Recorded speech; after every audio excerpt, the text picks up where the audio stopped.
Why should the people of the South Ward vote for you in this election? If you're wanting somebody to fight for you, to listen to you, to come to your home at night after work or after kids practice and talk about an issue that you're facing or a concern in your neighborhood, that's what I've been doing. That's what I want to do. You know, what you'll get from me is somebody who's crazy passionate about the town. Somebody who is working and experiences everything like, people in our community experience. They eat at the restaurants, visit the businesses, work with the businesses. Someone who's in our parks constantly with my kids, with my wife, playing tennis, playing pickleball, you name it. If you want somebody that's invested in this community, if you want somebody that deeply cares about controlling and having controlled growth in the future, in my opinion, you can't be successful in this position as alderman unless you have a rock at home. And I have the greatest woman on earth as my wife. And you vote for me, you get all those things, but you also get a 2-for-1 because you get my wife along with me. All right. Welcome to another episode of The Den. I'm Eric Widener, broker owner of the Knox Real Estate Group, a local real estate company here in the Farragut, West Knox area. And today my special guest is an incumbent running for his second term on the Board of Mayor and Alderman, South Ward. This is Drew Burnette, folks. Drew Burnette, a little bit about Drew real quick, because it's not every day you get to interview somebody who it basically sounds like you grew up here. I did. Okay, so graduated from Farragut in 1999. Then graduated from Carson Newman in 2003 on a football scholarship. Married to his wife, Brooke, of 20 years. Has 5 children, 4 of which go to Farragut schools. That's a football team in itself. It is. It's a basketball team, and we are far outweighing the 2-on-2 that we once had. Now they far outnumber us, and it's just... I have a daughter, one child, and that was a handful. So I can only imagine. Let's see. You've been on the Parks and Athletics Council for the town of Farragut for, it says here, 5 to 6 years. Yep. Held committee seats and chaired committees at your church, which is First Baptist Concord. First Baptist Concord. Okay. Farragut High School. It says football booster club president and the soccer booster club vice president. Coached the Farragut middle school soccer team for the past 2 years. So you're the current coach? Yeah, so my son is this son that was playing is going into high school, so I'll be giving those duties up to the next gullible dad who will step in and take over the reins at Farragut Middle School. Gotcha. Passing the torch. Yeah. And recently completed a 5-year run on the board of directors for Feeding the Orphans. That's right. Great ministry here. It's just outside of Farragut, but in West Knoxville, that does most of their ministry work in Ghana. They do things from making their own clothing and using the people in Ghana to make that clothing to sell, to help support them and keep their kids in their house with them. There's children's homes all over Ghana and then throughout Africa that are supported as well. So just an amazing ministry doing great things here in West Knoxville. That's awesome. It's one of the things I love about the Knoxville area is all of the opportunities to get involved in some sort of charitable way. Mm-hmm. Something Terry, Joe, and I have done a lot of in various aspects, but sometimes it's overwhelming at all the opportunity. Like there's just a lot of services out there to get involved in. There is, and our heart from that comes from our church, because our church had a strong support of missions. But the other thing is, my last year at Carson Newman, it would have been my 3rd time going to South Africa, doing some missions work and sports camps and working in children's homes. But that's when I met my wife, Brooke. Oh, cool. Okay, so South Africa and specifically is a strong place for me and my wife. A lot of love there. And then eventually, a couple years later, we ended up going back to South Africa and adopting one of our children from Durban in South Africa. So we love South Africa. We love missions. And you're right, there's so many opportunities in this area. It's almost hard to choose from. Yeah, but 100%. Would encourage you to get involved in one of those local ministries or, volunteer opportunities. So the reason why you're here is because you're running. Um, and you're the incumbent. You've now been on as an alderman for 6 years. 6 years. Okay, so it's a 4-year term. Mm-hmm. So for people who don't know, how do you have 6 years in? Sure. So there was an alderman 2 years into his term. That was Ron Williams, who ran for mayor and won that race. And so he became the mayor, which vacated his position as alderman. So when that happens midterm, it doesn't go to election, it goes to an appointment. So Okay. the board comes up with a list of interested candidates, and then the board of mayor and alderman, which was very different back then as far as who's up there, appoint someone. So they hold a vote, and whoever they vote on passes. So I was in that selection, and they voted on me, and I took over that 2-year term remaining. And then you went through an election cycle and Right. got okay, awesome. 2020. So what got you wanting to I mean so we talk about like charities and stuff. This is a volunteer position. Not quite the same as a charity, but you're still volunteering your time, your effort. You're a family man doing stuff. You're taking time away from your family to go do this. What makes you want to be an alderman? Can I be honest with you? Yeah. I didn't want to be one. Okay. I didn't want to be one whatsoever. I got a call one evening, I remember right where I was in my front yard, from Jason Zachary, and said, hey, this is what's happened. An alderman has become a mayor, and there's 2 years left on that term. You need to go do this. You were born here, you're raised here, you love Farragut, you'd be perfect for this. And I said, no, I have no interest in politics. Like I'm so busy with kids, with my church, with coaching sports teams. I have no interest in politics right now. And so, he kept on. I ended up getting a call from somebody around the town that just said, look, you should do this. You're perfect for this. And so I told them no, and then I had another conversation with Jason, and he's like, listen to me. You don't know what this is about. You don't understand what this position is. It's not what you think it is. And so after listening to him, I said, wow, that sounds interesting. Local government is something that affects people's everyday life. It affects you in your traffic, in your roads, in your greenways, in your sidewalks, in your parks. It's something that tangibly affects you every day. And that's kind of the picture that I started hearing from him on what the position was about. So ultimately, I was like, okay, I'll put my name in here, but this is politics. What chance do I really have here? And a long story short, we came that night to a Board of Mayor and Alderman meeting where they were discussing the candidates to appoint, and they ended up voting and said, and I got it. And I remember looking around and looking up there, looking up front, and they started going, come on down, like, come take your seat. And I just remember thinking, what did I just get myself into? Like, what in the world just happened? So, long story short, was not something I was looking for at all. In fact, I didn't want to do it until I started to understand what it was, what the job responsibilities were, and what it meant to the community. So there are a couple things I want to unpack there.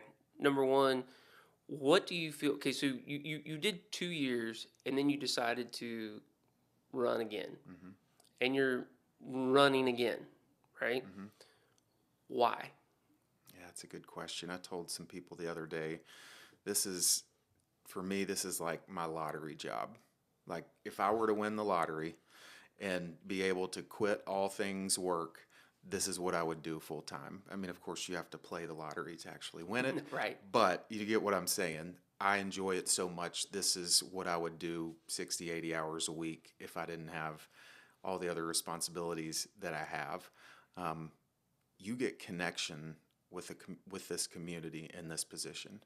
You get neighbors who have great needs. For them, they're humongous needs, right? There are issues that affect them every day. They're speeding, their traffic mitigation issues in neighborhood, their safety concerns. I love that connection.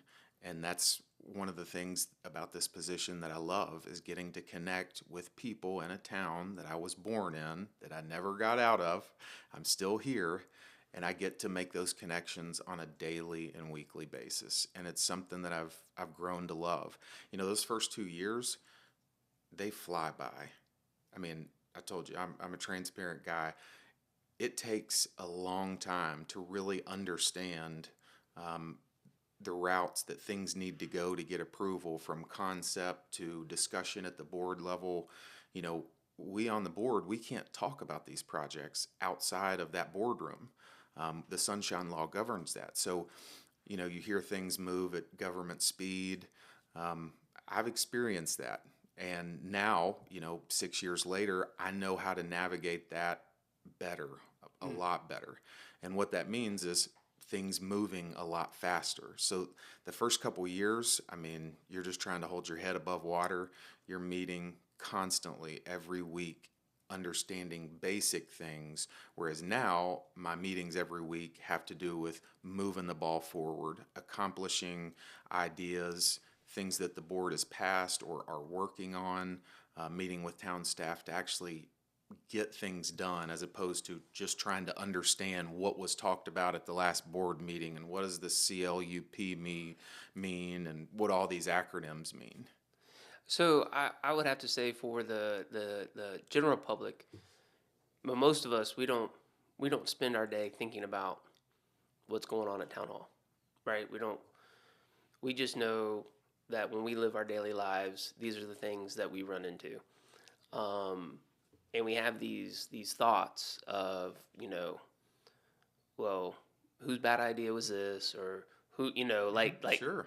um, I, so I want to jump into some of these hot topics because I think that kind of leads into what they're hot topics because these are what the people in the community have, I think, talked about the most.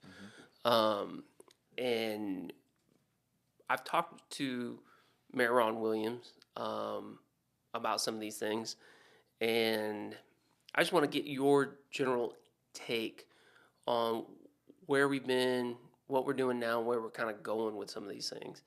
Um, and the first thing here is traffic. I can just tell you quickly my stance, in case anybody wants to know. Um, I totally see. I mean, I live on one side of the interstate. I work on the other side. Um, I've seen the traffic patterns of Christmas time. I've seen the traffic patterns of the school system.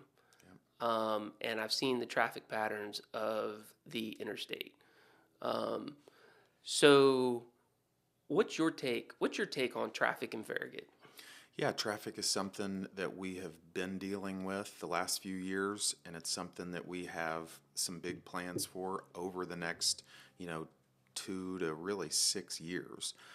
It's real. I mean, Farragut is a place that people want to be.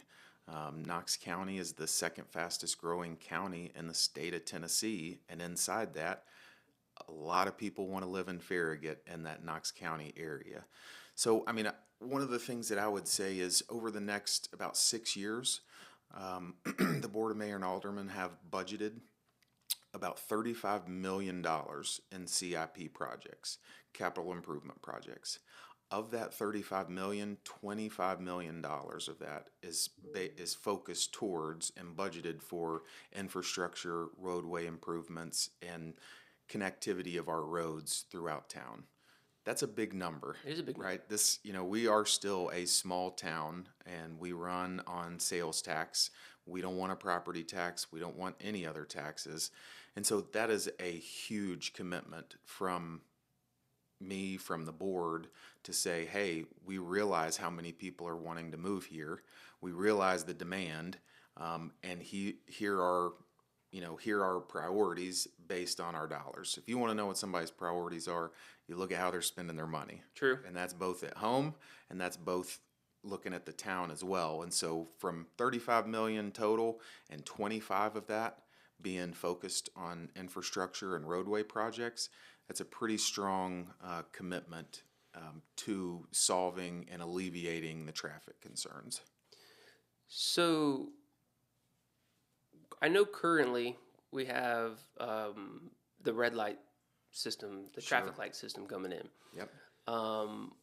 When I was talking to Jeff Devlin, who is running for North Ward, he mentioned kind of the concept of like, let's see what this does to help alleviate some of the issue before adding too much. What's your thoughts on that? Like at the end of the day, his point was, if you do too many things at once, you don't know what worked and what didn't. Right. What do you think about that? I mean, traffic, you have to take a multifaceted approach to traffic. You do things, and then you see what the change in traffic, what happens. Did it happen exactly like the traffic engineers planned? It did? Great. Then we don't have to do B and C right now. We may still have to do that, but we don't do it all at once because you have to see what the effects of traffic are going to be. One of the projects we have, and again, you mentioned a great project, which is we got a CMAQ grant or a federal grant for $7 million to replace every traffic light in town. That's going on right now. That's huge. Along with that comes the boxes being replaced. Some are 30 and 40 years old, and guess what else that affects? That's the timing. How many times, Eric, have you pulled up to a stoplight and seen 8 or 10 cars go through and said, who timed this? This can't be on purpose, right? And so, over the last 2 years, I call the town engineer, and I'm like, hey, whoever did this is insane. This makes no sense. And he's like, Drew, calm down. This is one of our broken boxes. We go out and fix it. We set the timing, and it falls out of timing within a few weeks. This is what's being addressed by the federal grant for $7 million. So all that packaged together. And then again, all those lights are being connected by fiber throughout the town, which will run to town hall as well as the community center and can be controlled by staff and adjusted whenever necessary. So that project's huge.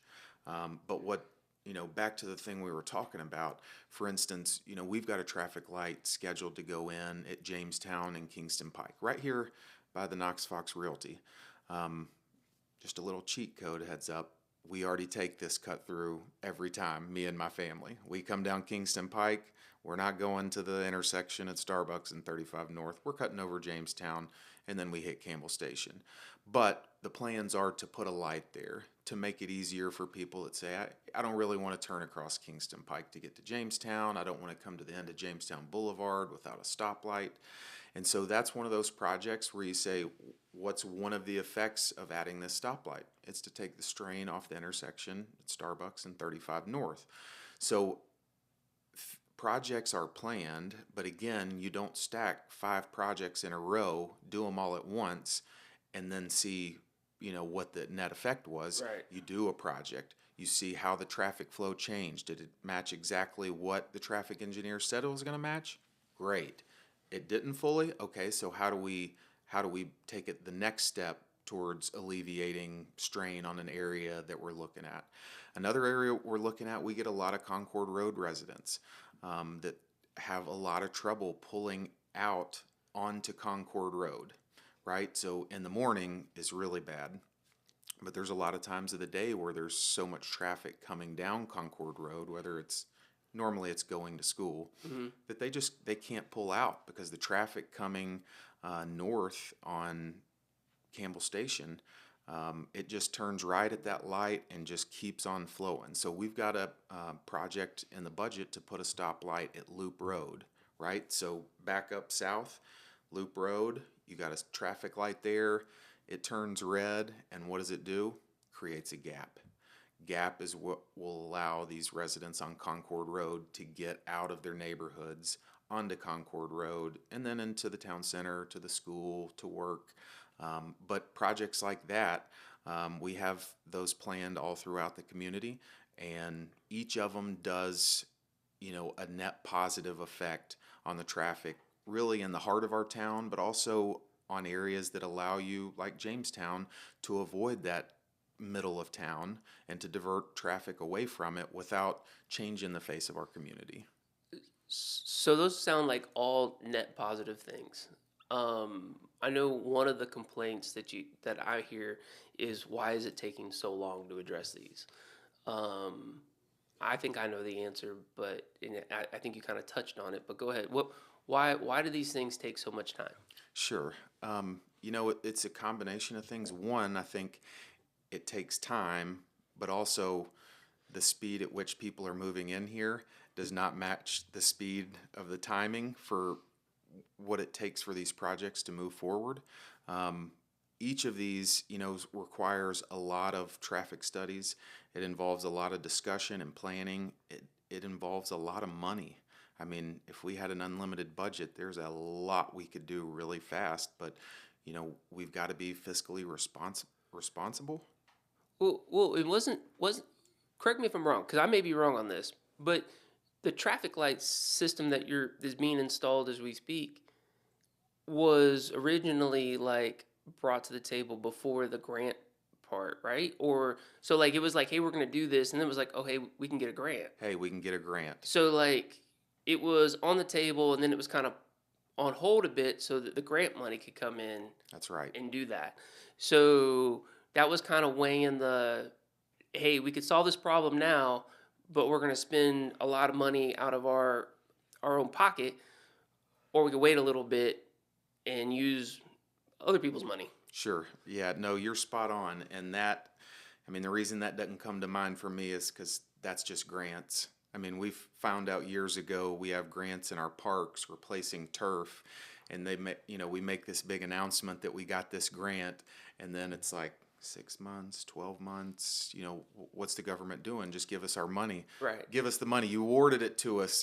We've shared the good news, but it takes sometimes years for that government process, especially when it's federal dollars, to actually end up in our bank account ready to spend. We've got parking projects in McPhee where we've announced we've got extra parking coming in McPhee Phase 2, and it's like, all right, we're not waiting on town staff. They've submitted all the paperwork, but there's a long list of things for the government outside of Farragut dealing with these grants till we ever get that money. So, yeah, that time frame from announcing that we've got the grant to getting it can be very, very long. And there were those discussions like, we need the stoplights now.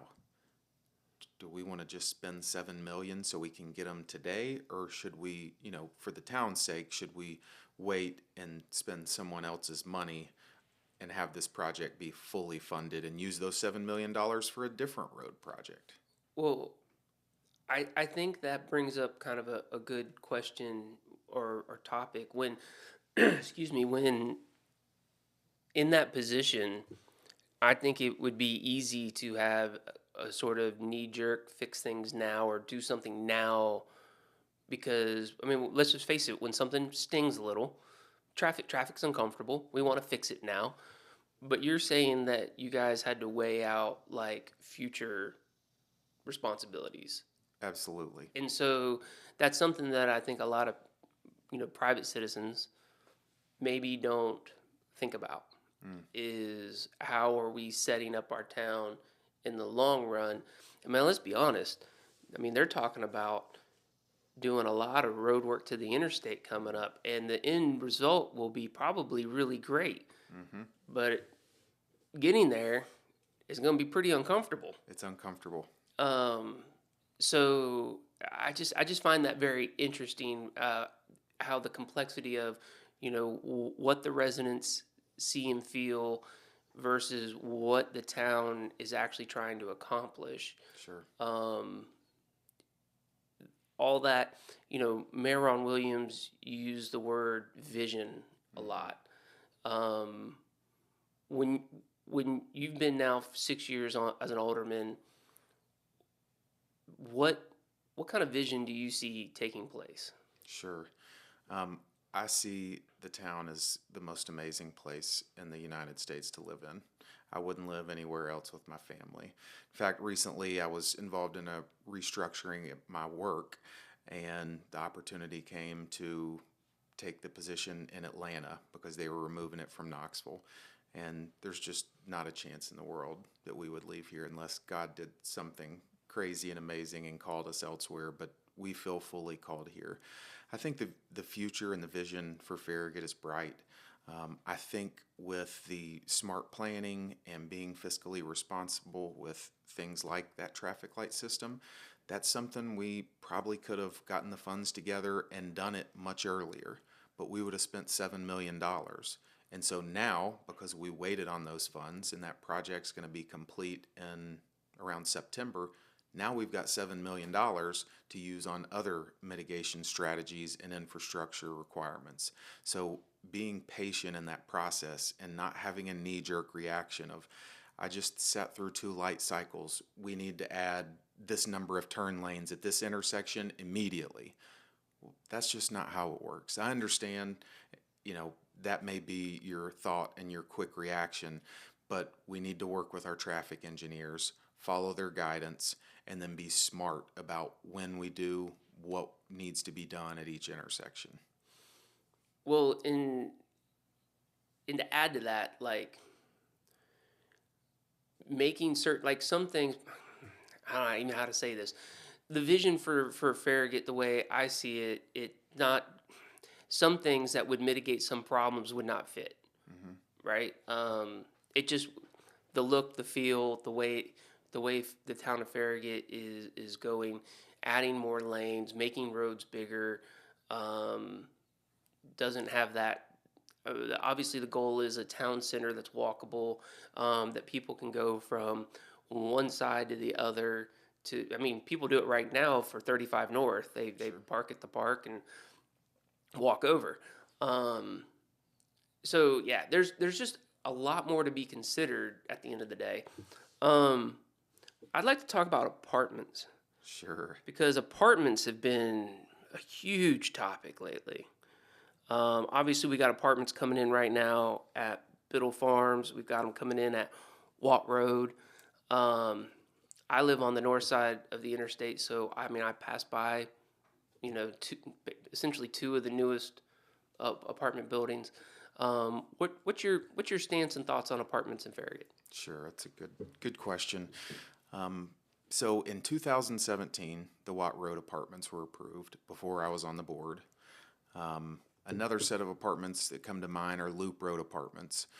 Those are not in Farragut and didn't come to Farragut because they're in Knox County. Frankly, Eric, I don't care if I ever see another apartment go up in this town, ever. And so, along with that, there are no more apartments planned for the town of Farragut. The future land use map and the comprehensive plan have been amended to exclude further development of apartments, and even more so, I approved amendments in several zoning ordinances that further protect the town from future family development. So we had a need for apartments. No one saw what was coming, whether it's just on the edge of Farragut or it's on the west end of town at Watt Road. But those developments have come, and we don't need any more apartments anywhere in town. So, the one thing, as a real estate agent, obviously I get flack because they say, "Oh, you're just a real estate agent. Like you make money off of people buying and selling homes." That's true. I don't make any money off of people renting apartments. Sure. But I do feel sometimes there is a need. Mm-hmm. I also, like I say, I drive by a very nice apartment complex every day. It's one of the few gated communities Yeah. in our area. The place is well kept. I'm never in traffic behind them. It just has never been an issue for me. Sure. And it's placed in an area. I mean, it's what hotel, apartment. So I don't necessarily see an issue with having. To me, apartments don't bother me. I have a hard time. I struggle with that mentality of, like there are some people that like apartments are just bad. Like this is gonna ruin our community. When I also see, where I bring up the real estate part, currently we have 90 homes on the market in Farragut. Only 10 of those are under 500,000. Wow. The lowest priced home is a 2-2 condo in Foxton. I mean, it's small, and it's 360,000. It's an estate that needs to be remodeled. It has an HOA fee of $250 a month. The reason why I bring that up is you're a prime example of somebody who was able to grow up here, go to college, and move back, raise a family. Somebody that the town has benefited from because you're a young professional who's added to the community. What my concern is there's a gap, and hopefully these apartments help fill that gap. But somebody who grows up here, we have a lot of brilliant young people who graduate from Farragut High School every year. They go to college. We would benefit from them moving back. And they're not going to be able to jump into a $500,000 home. Yep. Which could very likely cause them to live not even in Knoxville. You know, like, I mean, if I can't live back at home, my point is these apartments are going to be like $2,000 a month. They're far from quote unquote affordable housing. You know, that there seems to be always a negative connotation with that. But I do feel like there is a need and a necessity so that we can continue to bring back the bright young minds that graduate who can continue on. I mean, you're a prime example of that. Somebody who loves the community because you grew up here. You want your kids to enjoy it. Yep. So I always kind of struggle with the argument of obviously there's a limit. There is a limit. You can't just build a bunch of apartments. But man, ain't nobody building. Pardon my language here. Ain't nobody building. No one's building. Quote unquote starter homes. You're right. In Farragut. So. And it is, it's a concern of mine.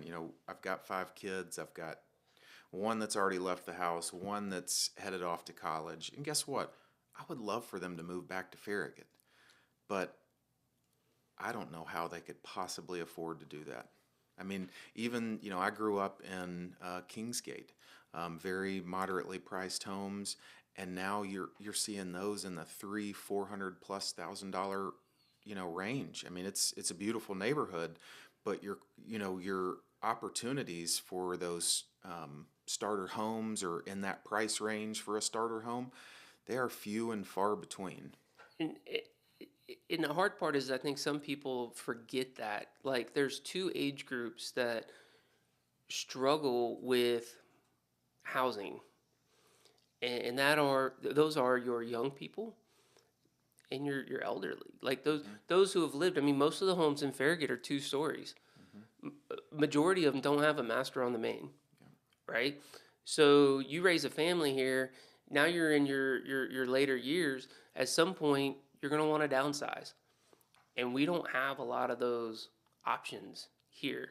So that means that person who's lived in Farragut forever now is looking at, where do I move to? Right. So and the truth of the matter is apartments are really sort of like a gap fill. They're not meant to be long term. Right. So and I understand that's why some people are against them, is because they create sort of a transient flow. But if I'm moving here from out of town and I've never been here before, I don't know the area before I commit to a $600,000 purchase, maybe I want to rent for a year. Does that make me a bad person? No, of course not. Exactly. So that's kind of my spiel on it. I do respect the idea of, hey, enough is enough. And I don't see. The land in Farragut has gotten to the point where it's not feasible to put a starter home. Because you pay so much for just the dirt. So it's just it is what it is. But I also feel like this apartment topic keeps coming up, and I think it's a moot point based on what you just said. Like, there's not a lot of opportunity for more apartments to come in. There's not. There's not. And I can even say, earlier in mine and my wife's marriage, there are at least two, maybe three times where we needed apartments. And we wanted to be in Farragut. We didn't want to be anywhere else. And our options were so limited. I think we had Derby Run, which was full. We had Lanesboro, which was full. And we're sitting here going, I don't want to go down to live on the busy Cedar Bluff Road. I don't want to go even further towards downtown. This is the community I want to be in. We're going to buy a home in here. Right. But we need something in the interim to get us from today to where we're ready to buy the house or find the house that we want. And I think a lot of people forget about that. I mean, that time in life. I think most of us have either rented an apartment or rented a house. Housing affordability is a huge topic. It's easy to, when you live in a house, to not care. And so that's why I bring that topic up. But I appreciate your viewpoint on that. Kind of going along those lines, traffic, apartments, growth is a big topic, like commercial development, neighborhoods. Obviously, we've seen a lot of growth in the last couple of years. Yeah. Where do you see that growth going? The concern there, I know there are some people who are wanting to limit growth. What's your thoughts on that? Sure. I mean, my thoughts are simple, and I would just caption it as we need controlled growth. We live in an area that everybody wants to be in. We're in a county that's the second fastest growing in the state. People are coming here. We're not out attracting people. Our town is attracting people based on what it stands for, what it has to offer the community. But what I think my role is in this is pushing for controlled development. I mean, Eric, we moved out to the McPhee Road corridor about 5 years ago. Behind my house was 130 acres. In front of my house was about 60 acres. And at the time, I got a hold of the property owner and just said, hey, what are your plans for this land? And it was, we're not selling. I mean, it's been in our family for X amount of time. We'll sell it someday, but it's not going to be anytime soon. You know what happened 12 months later? Yeah. It comes to the town that they're wanting to put a neighborhood in there, and off we go.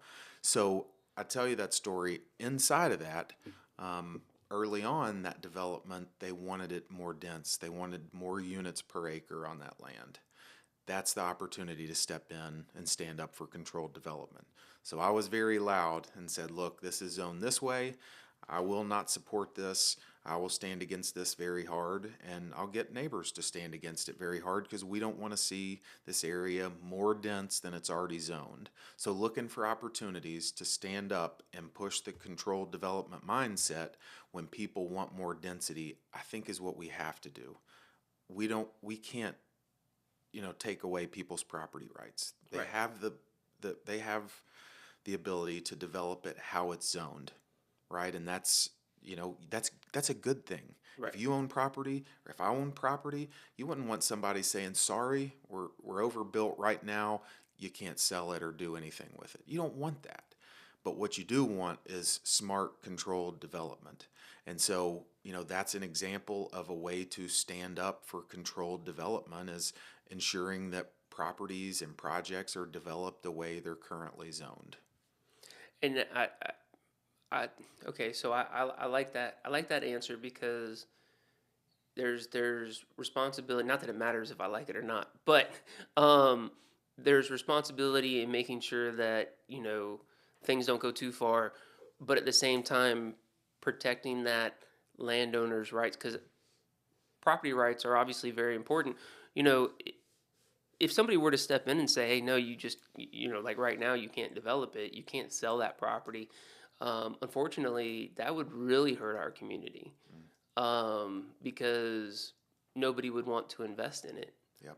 And so knowing that you protect that, and at the same time, be honest with you, I know there's a lot of business owners and people who have complained about difficulty with the town of Farragut when it comes to development, when it comes to building or opening a business. But the fact of the matter is, a lot of that difficulty is what I've seen that makes Farragut unique. It's created the small town community feel like the sign ordinance. A lot of people complain about the sign ordinance. I I think it adds to the appeal, right? Um, we've seen businesses invest in our community and seem to happily take on the architecture, the sign ordinance, the hey, we're going to go ahead and help neighborhoods that add to the street. As Ron Williams was talking about, they partner with basically the town and put money into Cost improvements, sharing. cost sharing. So yeah, but this stance of hey, we're gonna have to limit growth sounds great from a hey, I'm tired of traffic or waiting in line, but it's also like not a thing. Right. So when obviously you talk to people when you're talking growth with them, how is that how you answer it, or how do you answer that question on like if it comes up to you? Sure. I mean, I just have a conversation. I mean, the beautiful part is I live here and I've experienced it for 40 years. So I feel the struggles that they feel. Um, you know, we have high standards for development with our ordinances, for businesses, for homes, for, curb cuts onto roads that may seem very small, but, we've learned a lot. You look at Grigsby Chapel and you've got a ton of curb cuts, which brings up traffic issues, safety concerns. And so, we try and limit curb cuts on roads like that, such as McPhee.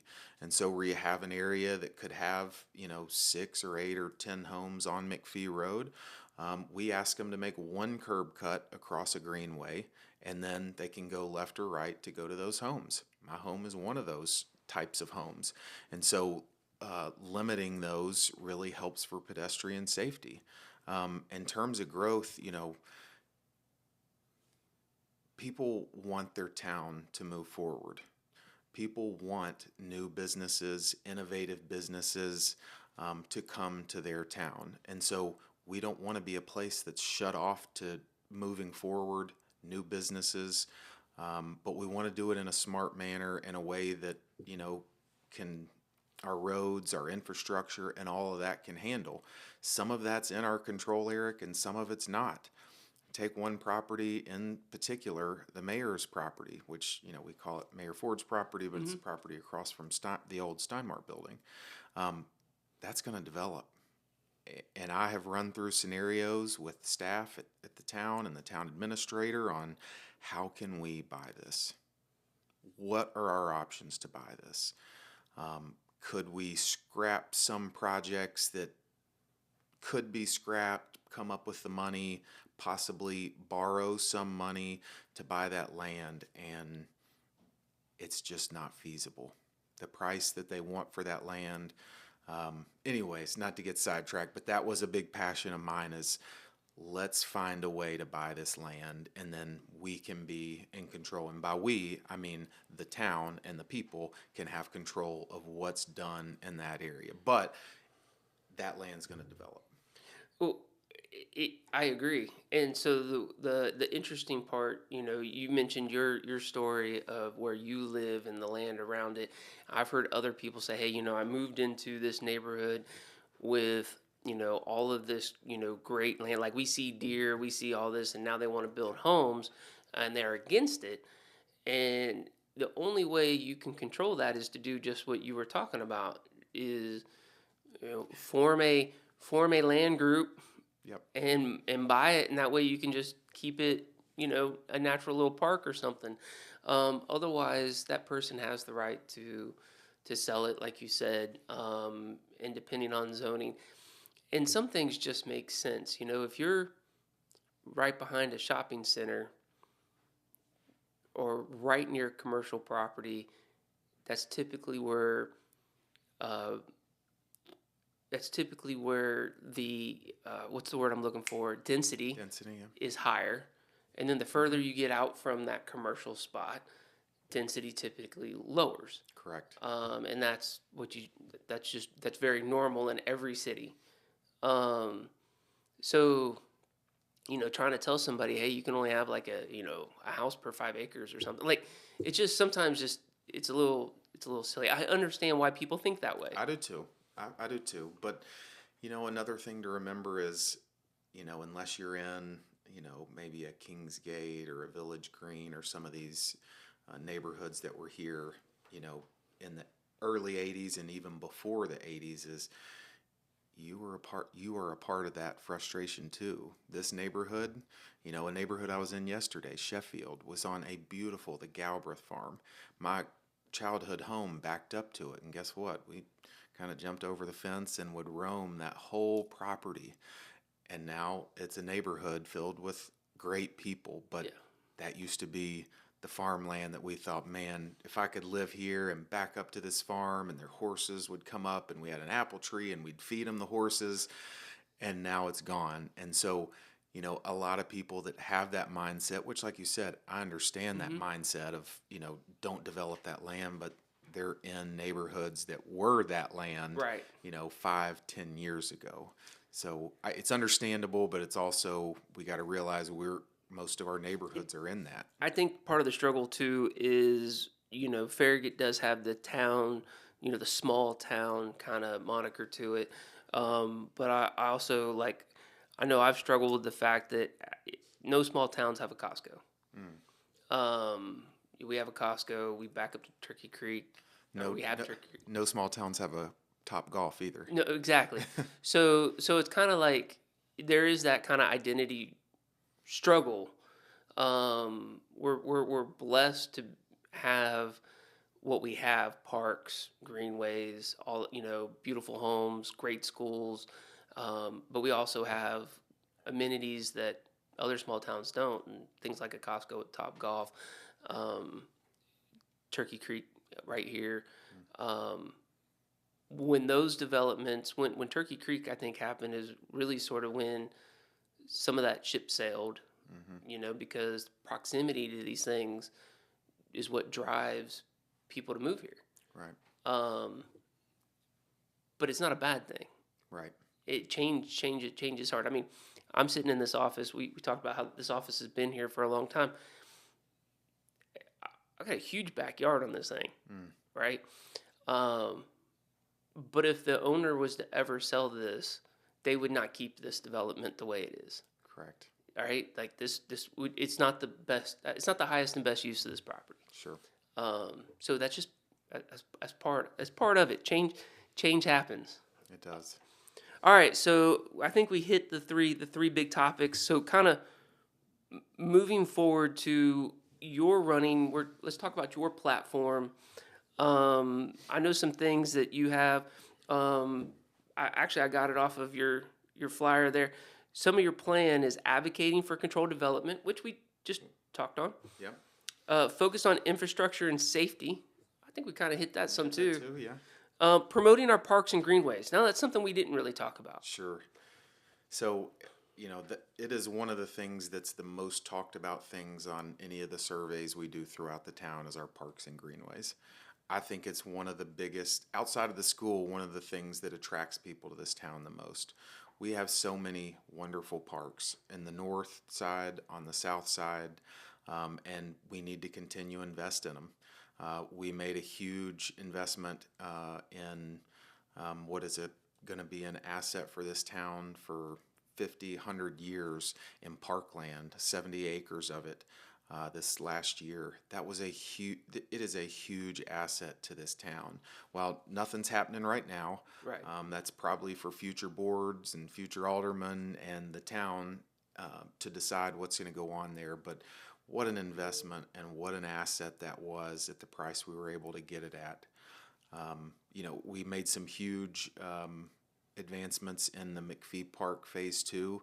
I don't know if you've been down there much, but we've got tennis courts down there. We've got an amazing basketball court. We've got the great lawn. We've got Farragut's first walking trail through the woods. And if you hadn't taken that, anybody out there, I'd encourage you to do it. You get back there at some of those points and you can't see the park, and you're just in the woods, and it feels like you're, somewhere in the mountains. And so it's a lot of fun. Another area that we just added that personally I'm super proud of is an all-inclusive playground, which is behind Town Hall that kind of goes into what we would call a pocket park. This all-inclusive playground idea was about 3 years ago. I have just a special connection and love working with kids with special needs. I do it at our Sunshine Ministry at our church, and I did it all throughout college. So I had this idea of I wanted a special needs playground, which, for the record, is not what you call it. It's an all-inclusive playground, Gotcha. right? And so those numbers came back, and they were staggering at how expensive they were. But I still brought it to the town. I brought it to one of our annual workshops that we do after Christmas, and the numbers were just huge, and it seemed like it wasn't something that we could really afford to do because it was so expensive for such a small area. So we continued to look at it in the budget, and then an opportunity came up to submit for a grant. We did it for the Blue Cross Blue Shield grant, and we got it, and so that project was fully funded at no cost to the town. We ended up adding a bathroom out there because we wanted kids to be able to have a bathroom right on site without walking, a couple hundred yards into the building. So that was another one of the kind of parks and greenway additions that was, near and dear to my heart and very exciting for the town. Which I've Drew and I did some park videos. What was that, last year or so? That Drew. Yeah, that Drew. Yeah. My videographer Drew, and it was interesting because when we got over to that park, it was busy. Yeah. Like there was actually quite a few kids and people over there, utilizing the park, which one would think that the majority of them probably drove there because there's currently only one neighborhood back behind that. But it was busy. Actually, all the parks are, I think, it used very well. They are. People definitely take advantage of that amenity. Add that with the greenways, and it's definitely something Farragut has going for it for sure. Oh, even Jeff said that's like his Jeff Devlin said that was his prize, like that was his thing about Farragut that really brought him to the area, was the parks. That's right. And that's, my passion for parks is why I've served outside of my alderman duties on the Parks and Rec Committee the last 5 or so years, because I think we stand out to any other town around with our parks and greenways. So you mentioned the property acquisition on McPhee. That also was a very hot topic when it was happening. For some. So tying that back into our other conversation, it seems to make a lot of sense I see it as the town had an opportunity, like you said, to buy property that could be utilized at a later time, more or less at today's price or better. But the fact of the matter is at some point that property is going to get developed. Yeah. I mean, if it's vacant right now, just know, if you're listening to this, just know at some point, if you're next to vacant land or you see vacant land at some point, it has the potential to be developed. So, correct me if I'm wrong, but what the town did was went ahead and made that purchase so that they could kind of control that piece of land. I mean, someday it may be a park. Someday they may decide to do something else with it. But the fact of the matter is they now control it. Right, and guess what's not going to be there? A development. What's not going to be on the road? The addition of the traffic of that development. So there are a lot of benefits, obviously, to buying land like that. I just think back to McPhee Park. McPhee Park, even Phase 2, the north section is, that was bought 15 plus years ago. The plans for it changed over time. But aren't you glad a board had the foresight to buy that land when they did? So that's kind of that vision aspect. like thinking ahead, not just with today's, what we're dealing with at this very moment, but what we could be dealing with in the future, or what do we want the town to look like. Um, that's There's a lot more to it at the end of the day. You're right. And you can't be in this position and think, what are we getting done this week or next month? That's what my focus is on. What are we going to get done now? A part of your thinking has to be that way, but you also have to be visionary and looking at what needs to be started right now that I'll never see the end of, but it has to be started now. The Campbell Station Interchange is a prime example. We've been working on that for years. A small town like Farragut can't carry that burden. We can't put up 50 to 60 million to redo that interchange. If we could, it'd have been done. Right. But we need TDOT, we need the state to put some big money into a project like that. But it's one that we've been working on for years and years and years. And so traffic is another one of those things where you can't focus on what can we have done by September or October. It's what plans are the most important that need to be done, and then what needs to go after that and after that. Well, in again, one of the interesting things about our town is our proximity to the interstate, which makes it super convenient for us to get somewhere. But it also is that the downside is whenever there's an issue on the interstate, we end up with all that overflow traffic. I'm always surprised at the way the traffic patterns go, because I feel like the majority, and I could be wrong, I feel like the majority of our traffic is not local traffic. Mm-hmm. The majority of our traffic is people, with the exception of school, is people passing through. Sure. Whether they're going home, going to work, whichever. So looking forward to someday the interstate situation being fixed. I've heard plans about the way station and stuff that would cut down on, some traffic on the interstate. That will hopefully alleviate, because people would much rather be on the interstate than sure. be on Kingston Pike. You're right. But when you see traffic back up, nobody wants to sit on the interstate either. Right. So I hope that really. I know it's going to take some time, but I hope that really does help alleviate a lot of that. I know that there's like some talk now again about a bypass at some point. Sure, I've heard. You and I will probably never see that. You're right. You're exactly right. But all right, so let's just so election type topic.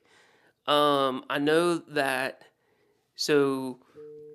in this race there are 4 people running, 2 for the north, 2 for the south, your South Ward. I know that there has been talk. One of those is that you're already kind of ingrained in the system. Mm-hmm. And it's been mentioned that you might just be a rubber stamp for, BOMA to do what BOMA wants to do. Sure. What do you say about that? I say that when you see anybody say something like that, it's a sign that they've not been involved in town matters. I take every single vote and I look at it on its own merits based on what I think the community wants, what the community's telling me, and what I think will best serve the majority of residents in town. And sometimes it's with the majority on BOMA, and sometimes it's without. I mean, even thinking of the last, say, 12 months, one of the most recent ones, the growth policy plan, I was not the way that the rest of the board voted. And that was a big one, and that was a painful one.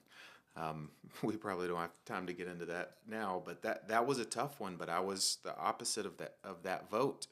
There was a recent rezoning behind Ingalls that was proposed, and I voted for it because I thought it worked. The rest of BOMA didn't think it would work. We've had numerous stormwater votes that I did not go the way as others on the board went. Even McPhee Park votes that didn't go the way the rubber stamp would go. So it's just one of those terms that they throw out there without doing any research or looking at any of the voting records, because even this year we're two very big votes where I was on the other side of Boma. Again, I'm not trying to distance myself or be alongside or distance myself from anybody on the board. My decision is my decision. And, when other people on the board's decision line up with mine, they don't say, well, they're just rubber stamping that. But, I don't really know where that idea comes from. If you look at my voting and you talk about the topics that have been voted on and the big controversial ones, you'll see that we land in different spots, me in particular. Got it. All right. Okay, so moving on from what, let's say, opponents might say, why should the people of the South Ward vote for you in this election? Sure. What you'll get from me is somebody who's crazy passionate about the town, somebody who, which I think it's a positive, who still works and has a day job. I think it's great for those that are on the board that are retired. I mean, I look forward to that in 50 or 60 years. But, somebody who is working and experiences everything like, people in our community experience. They eat at the restaurants, visit the businesses, work with the businesses who are in, I'm someone who's in our parks constantly with my kids, with my wife, playing tennis, playing pickleball, you name it. If you want somebody that's invested in this community, if you want somebody that deeply cares about controlling and having controlled growth in the future, if you want somebody that's passionate about our infrastructure, and those numbers, Eric, speak very loudly about my commitment and the board's commitment to addressing traffic. $25 million over the next 6 years out of $35 million total are headed towards infrastructure. If you're wanting somebody to fight for you, to listen to you, to come to your home at night after work or after kids practice and talk about an issue that you're facing or a concern in your neighborhood, that's what I've been doing. That's what I want to do. So why vote for me? The last thing I would say is, for me, you get a 2-for-1. The 2 is my wife. This position, in my opinion, you can't be successful in this position as alderman unless you have a rock at home. Okay. Unless you have somebody who is willing to say, okay, I know you're going to meet that neighbor at that house at 8:30 because they got in late. I got bedtime. I got lunches for the next day. You've got to have a rock, and I have the greatest woman on earth as my wife. And so, again, you vote for me, you get all those things, but you also get a 2-for-1 because you get my wife along with me. So sounds very supportive. She is. She's very supportive. And you think of what the hours and the time and the random meetings throughout the day in the evening that are required. Again, she is amazing and couldn't be more supportive of making the adjustments needed at home for me to work and then also be an alderman day and in the evening. That's awesome. That's awesome. All right. So before we kind of start to wrap this up, because I think this has been pretty good, but is there anything that we've missed? Is there anything you want to get out there beyond what we've talked about? Is there? I don't want to end this without giving you an opportunity just to let it out. Sure. I mean, I'll just touch briefly on a topic because, one of the commitments I have in my campaign is to be completely transparent and very positive and to stay away from all negativity. I would just say, I think most people know this, but social media can be a place that is full of misinformation, full of it. And I have chosen not to get in the mud slinging contests on there that people are doing. And so I would just say, don't get your information from next door, right? Maybe it sounds bad for me to say, reach out to me because you think, oh, maybe it's skewed. The town is wide open. You have a question about why there's this many turn lanes here. You have a question about why aren't we doing this at this intersection, or you read that the town's, putting in subsidized apartments in the heart of our town. You read these things, you gotta ask. Go to the source. Go to our town engineer. Go to David Smoke. our town administrator, call me, email me, email the mayor, get this info. There's just so much that is posted online without thought. And the casual person on social media or next door who, maybe isn't as involved as some people are, looks down and says, oh my gosh, this is happening in our town. What the heck is going on? And so there is so much of that right now, especially around election season. My reelection campaign email is drewforfarragut@gmail.com. Town-wise, my email is dburnette@townoffarragut.org. Email me. I'll meet with you. I'll have coffee with you. I'll pick up the phone. I'll text with you. And if you don't want it from me, get it from somebody at the town. But sometimes half of my job is answering the most absurd questions that have arisen from people posting completely fake and misinformation topics online. So my encouragement is just, be careful what you read on social media, because there is no truth filter, and about 80% of what I've read over the last, say, month or two couldn't be any further from the truth. Fair. All right. Well, that was well said. Man, I appreciate you coming here, and giving us some insight.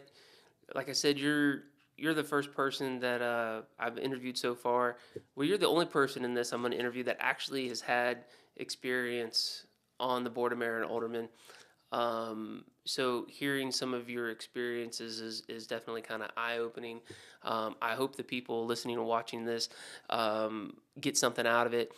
We'll definitely put your information in the, down below wherever you're getting this. You'll be able to reach out to Drew if you have questions. I wish you much success.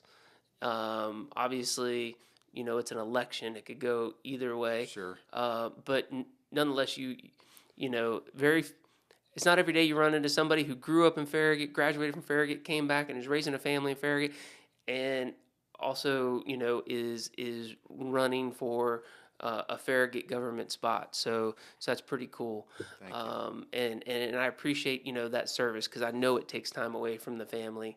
And if I had to guess, that's probably one of the most important things, it sounds like. Absolutely. So I appreciate you spending that time and doing those things. You bet. All right. If you guys have any other questions that you would like to get answered, obviously reach out to Drew. The statement about social media, it's why I wanted to do these, is so that people running can actually go in deeper on some of the stuff being said.